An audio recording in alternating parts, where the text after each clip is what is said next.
Hindi naman na sekreto ang napipintong pag-alis ni Giannis sa Bucks for next season. After ng championship nila noong 2021, palaging nagiging issue sa mga sumunod na taon ng pangangailangan ni Giannis ng supporting cast. Nakuha naman nila si Damian Lillard. Na-injured nga lang. Nakuha din nila si Kyle Kuzma, pero ayoko na lang mag-talk.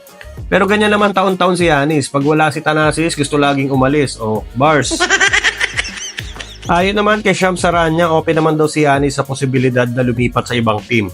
Isa sa mga interesado kay Giannis ay ang Toronto Raptors at ayon kay Doug Smith ng Toronto Star, may mutual interest daw sa pagitan ng Bucks at Raptors para sa isang trade. At sakto to para sa Toronto na naghahanap din ng bagong direksyon pagkatapos nilang unti-unting buwagin ang 2019 championship team nila. Ayon sa report ng The Athletic, interesado din ang Houston Rockets kay Antetokounmpo. Nag-aalinlangan lang ang Rockets kung talaga bang ititrade ng Bucks si Giannis at kung gaano kataas ang hihingin nilang kapalit para sa trade. Ikinokonekta din ng Golden State Warriors sa trade para kay Giannis. Ito ay dahil sa recent episode ng Ups and Adams Show ay naging guest si Brandon Podjemski. Pero sa interview, tinalakay lang nila ang possible trade ni Giannis at kung gaano kahirap o ka-weird pag ang matagal ng player o superstar sa isang team ay biglang lilipat o magpapatrade at inihalin tulad pa kay Steph Curry at Luka Doncic na naging mukha ng kanilang team.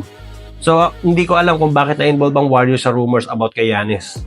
Dagdag ko na din, ang Phoenix Suns ay binabaan na ang asking price para kay Kevin Durant at agresibo na ang team sa paghahanap ng trade partner para sa 36 years old superstar at isa ulit ang Houston Rockets sa mga aktibong nakikipag-usap sa Suns. Ayon pa kay Shams, ilan pa sa mga possible destination ni Durant ay ang New York Knicks, Minnesota Timberwolves, Miami Heat at San Antonio Spurs.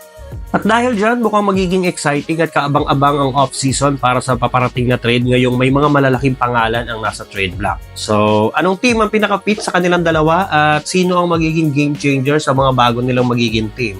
Let's see.